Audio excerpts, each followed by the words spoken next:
왜 인생이 고통인가? 불타는 집 이야기. 집에 불이 나면 문을 찾아 빠져나와야 한다. 부처가 사리불에게 말했다. 내가 예전에 세상 모든 부처가 갖가지 인연과 비유, 교묘한 이야기와 방편으로 설하는 것이 모두 무상 정등 정각, 더없이 바른 깨달음을 위한 것이고, 보살이 무상 정등 정각의 지혜를 얻도록 교화하기 위한 것이라고 말하지 않았느냐. 그것은 모두 보살에게 하는 말이다. 이제 내가 다시 비유를 들어 이 이치를 설명하겠다. 지혜를 가진 사람들은 이 이야기에서 깨달음을 얻을 수 있을 것이다. 그런 다음 부처가 이런 이야기를 들려주었다. 사리불아, 옛날 어느 나라의 한 마을에 부유한 노인이 살았다. 그는 헤아릴 수 없이 많은 재산과 넓은 논밭을 가지고 있었다. 그런데 으리으리한 저택에 대문이 하나밖에 없었고 집안에 100명, 200명, 심지어 500명의 사람들이 살고 있었다. 집이 너무 낡아서 벽과 담이 허물어지고 기둥과 대돌보가 썩어 언제라도 무너질 듯 위태로웠다. 그 집에 갑자기 불이 나 사람들이 불길에 에워싸였지만 그 노인만 집에 불이 난 것이 보였을 뿐 다른 이들은 보지 못하고 평소처럼 장난치며 놀고 있었다. 노인 혼자라면 멀쩡하게 문으로 나갈 수 있겠지만 자식들을 어떻게 데리고 나갈 것인가. 불타는 집에 있는 자식들은 자신들이 살고 있는 곳이 훨훨 타고 있다는 것도 모른 채 고통스러워하면서도 밖으로 나가려는 생각을 하지 못했다. 사리불아, 노인이 나는 아직 힘이 있으니 옷 담는 상자나 쇳개에 아이들을 담아 데리고 나가리라 하고 생각했다가 다시 이 집의 문이 하나뿐이고 문으로 가는 길도 좁은 데다가 어린 자식들이 아직도 놀고 싶어 한다. 만일 어린아이들이 넘어지기라도 하면 불에 타버릴 것이다. 그러니 아이들 스스로 빠져나가게 해야 한다라고 생각했다. 그래서 노인은 자식들에게 집이 불타고 있으니 어서 빠져나가라고 외쳤다. 좋은 말로 타이르고 달랬지만 어린 자식들은 그 말을 믿지 않고 노는 데만 정신이 팔려 집에서 나가려고 하지 않았다. 불이 무엇인지도 모르고 집이 불타는 것이 무엇인지도 몰랐으며 재난이 무엇인지도 몰랐다. 그저 계속 뛰어다니며 노인을 바라보기만 했다. 집이 계속 불타고 있는데 자식들이 나가려 하지 않으니 이를 어떻게 해야 할 것인가. 노인은 자식들이 문으로 빠져나가게 만들 방법을 생각해냈다. 자식들이 장난감을 좋아한다는 걸 알고 있는 노인이 자식들에게 말했다. 지금 바깥에 양이 끄는 수레, 사슴이 끄는 수레, 소가 끄는 수레가 있고 그 수레에 여러 가지 진귀한 보물과 너희가 좋아하는 장난감이 가득 실려 있는데 어서 나가지 않고 뭣하고 있느냐. 집에서 빨리 나가기만 하면 너희들이 달라는 대로 다 주겠다. 좋아하는 보물이 있다는 말에 여러 자식들이 기뻐하며 앞다투어 불타는 집에서 뛰쳐나왔다. 여러 자식들이 안전하게 밖으로 나와 바닥에 앉아있는 것을 보고 노인이 속으로 몹시 기뻤다. 그때 자식들이 노인에게 물었다. 아버지께서 주신다던 양이 끄는 수레, 사슴이 끄는 수레, 소가 끄는 수레는 어디에 있나요? 어서 주세요. 사리불아. 그러자 노인이 자식들에게 똑같이 큰 수레를 나누어 주었다. 크고 높은 수레가 여러 가지 보배로 장식되어 있고 사방에 난간을 두르고 풍경이 달려 있었으며 보배로 된 줄을 널거 그물처럼 들이우고 화려한 띠를 매달았으며 푹신한 자리가 겹겹이 깔려 있고 붉고 아름다운 베개도 놓여 있었다. 진귀한 보물로 아름답게 꾸며진 휘장은 위엄이 넘쳤다. 흰소에게 그 수레를 끌게 했는데 소는 털에 윤기가 흐르고 몸이 수려하고 튼튼했으며 걸음에 힘이 있고 달릴 때는 바람같이 빨랐다. 또 호위하는 시종도 여럿이나 있었다. 노인의 재물이 헤아릴 수 없이 많았기 때문에 그렇게 할 수 있었던 것이다. 자식들이 불타는 집에서 뛰쳐나오는 걸 보고 노인은 모두에게 똑같이 흰 소가 끄는 칠보수레를 주기로 결심했다. 그렇게 해서 자식들이 각각 큰 수레에 올랐는데 그건 그들이 본 적도 없고 가질 엄두도 내지 못했던 훌륭한 수레였다. 사리부라, 네 생각은 어떠하냐? 이 노인이 자식에게 진귀한 장난감을 주겠다고 약속한 것이 허망한 거짓말이었다고 생각하느냐? 사리불이 대답했다. 그렇지 않습니다. 세존이시여, 그 노인이 자기의 자식들이 화재를 면하게 하여 생명을 지켜준 것만으로도 허망하지 않습니다. 생명을 지켜서 진귀한 보물을 얻었기 때문입니다. 게다가 노인이 교묘한 방법으로 불타는 집에서 빠져나오게 하여 자식들을 구하지 않았습니까? 세존이시여, 설령 노인이 작은 수레 하나도 주지 않았다 해도 허망한 거짓말이 아닙니다. 노인이 처음부터 내가 교묘한 방법으로 불타는 집에서 자식들을 구해야겠다라고 생각했기 때문입니다. 이것만으로도 허망한 거짓말이라고 할 수 없습니다. 하물며 노인이 자기 재물이 한없이 많음을 알고 모든 자식에게 똑같이 큰 수레를 나누어 주지 않았습니까? 부처가 말했다. 그렇다. 바로 네 말대로다. 요래도 또한 그와 같아서 세상 모든 중생의 아버지다. 중생의 두려움과 슬픔, 고뇌, 근심, 어둠을 조금도 남김없이 없애고 무한한 지혜를 갖추었으며 부처의 10가지 실력과 부처의 4가지 무예를 가졌다. 또한 신통력과 지혜의 힘, 방편과 지혜의 바람일다를 가졌고 대자대비의 게으름이 없으며 쉬지 않고 중생을 교화하고 항상 모든 중생에게 이롭게 한다.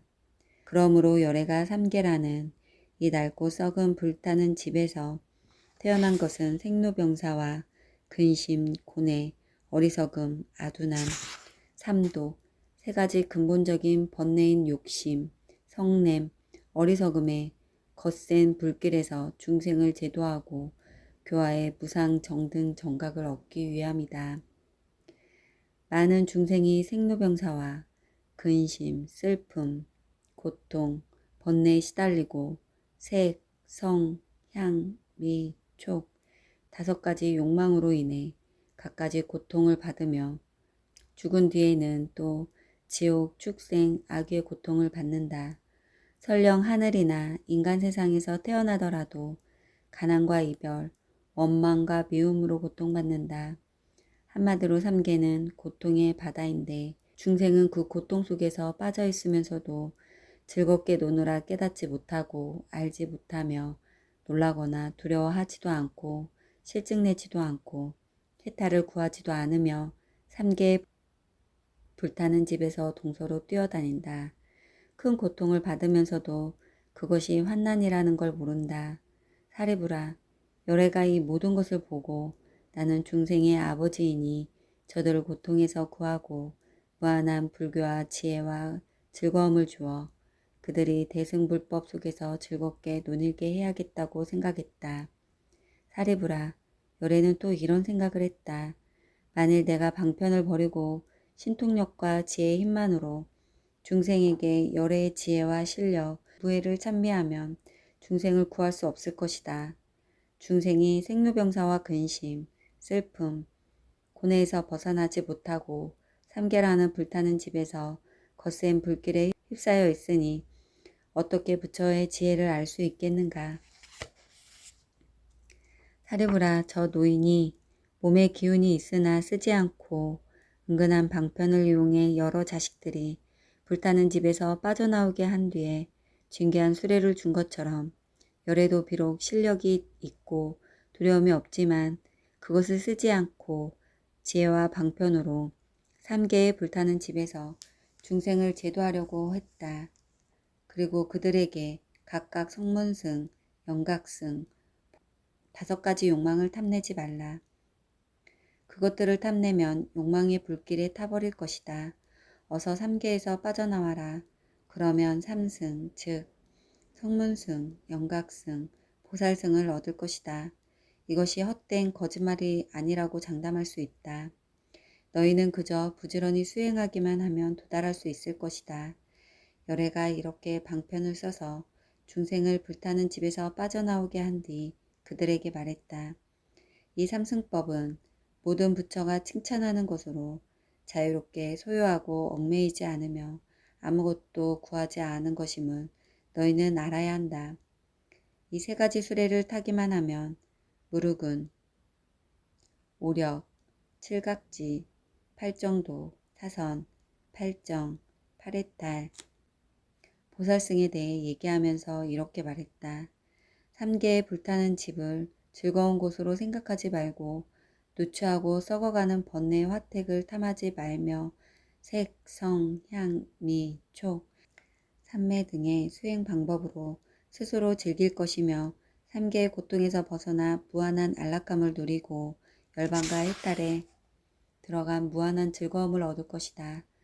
사리부라, 만약 어떤 중생이 안으로 지혜가 있어서 부처님을 따라 불법을 듣고 굳게 믿고 부지런히 정진하며 3계의 고해에서 빨리 뛰쳐나와 열반을 구하려고 한다면 그는 성문승이다. 그는 노인의 자식들 가운데 양이 끄는 수레를 얻으려고 불타는 집에서 나온 자식과 같다. 만약 어떤 중생이 부처님을 따라 법을 듣고 굳게 믿고 부지런히 정진하며 진리를 스스로 깨닫고 얻고자 하고 홀로 조용히 있는 것을 좋아하며 세상 모든 것에 12가지 인연이 있음을 깊이 안다면 그는 영각승이다. 그는 노인의 자식들 중 사슴이 끄는 수레를 얻기 위해 나온 자식과 같다.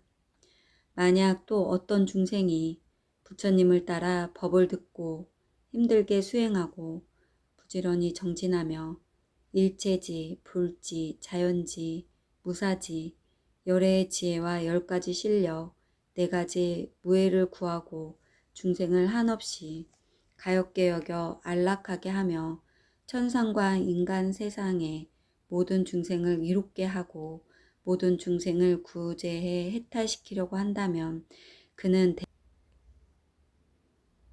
만약 또 어떤 중생이 부처님을 따라 법을 듣고 힘들게 수행하고 부지런히 정진하며 일체지, 불지, 자연지, 무사지, 열애의 지혜와 10가지 실력, 4가지 무해를 구하고 중생을 한없이 가엾게 여겨 안락하게 하며 천상과 인간 세상의 모든 중생을 이롭게 하고 모든 중생을 구제해 해탈시키려고 한다면 그는 대승이다. 보살이 이런 대승을 구함으로 대보살이라고도 한다. 그는 노인의 자식들 가운데 소가 끄는 수레를 얻기 위해 나온 자식과 같다. 대승이다. 사리부라, 그 노인이 불타는 집에서 무사히 나와 안전한 곳에 도착한 자식들을 보고 자기 재물이 한없이 많음을 생각하여 자식들에게 똑같이 큰 수레를 나누어 주었다. 열애도 그렇다. 모든 중생의 아버지로서 수없이 많은 중생이 여러 가지 방편을 이용해 3계에 불타는 집에서 빠져나와 두렵고 험한 길을 건너뛰고 열반과 해탈의 즐거움을 얻은 것을 보고 생각하기를 열애도 그렇다. 모든 중생의 아버지로서 수없이 많은 중생이 여러 가지 방편을 이용해 3계에 불타는 집에서 빠져나와 두렵고 험한 길을 건너뛰고 열반과 해탈의 즐거움을 얻을 것을 보고 생각하기를 내게는 무한한 지혜와 10가지 실력, 4가지 무해, 여러 부처가 교화한 진리의 법이 있으며 모든 중생은 나의 자식들이다. 그러므로 그들에게 똑같이 대승을 주어야 한다. 어떤 한 사람만 열반을 얻게 하는 것이 아니라 열의 멸도로서 모든 중생이 진정으로 열반을 얻게 하리라 라고 했다. 모든 중생이 불타는 집에서 빠져나온 뒤 열애가 그들에게 부처님의 선정과 해탈의 도구를 주었다. 그 도구를 통해 중생이 무한한 즐거움을 얻을 수 있다. 이런 선정과 해탈의 도구가 바로 모든 불지, 부처의 경지이고 여러 부처가 칭찬하는 바이며 깨끗하고 절묘한 즐거움을 준다. 사리부라, 그 노인이 처음에는 각각 양, 사슴, 소가 끄는 3가지 수레로 자식들을 밖으로 나오게 한 뒤에 그들에게 똑같이 화려하게 장식된 크고 안락한 수레를 주었지만 노인은 허망한 거짓말을 한 것이 아니다. 열애도 마찬가지다. 성문승, 영각승, 보살승의 3승으로 중생을 인도한 후에 대승, 즉 법화경의 심오한 뜻으로 중생을 제도에 해탈하게 했다. 왜 그랬을까? 바로 무한한 지혜와 10가지 실력, 4가지 무예, 무한한 가르침이 있어서 모든 중생에게 부처가 될 수 있는 대승의 수행 방법을 알려줄 수 있지만 모든 중생이 다 그것을 받아들일 수 있는 것은 아니기 때문이다. 사리부라, 이런 이유로 부처들이 여러 가지 방편을 이용해 유일한 한 가지 불승을 성문승, 영각승, 보살승으로 나누어 말한 것임을 너도 이제 알 것이다. 법화경 비호품에서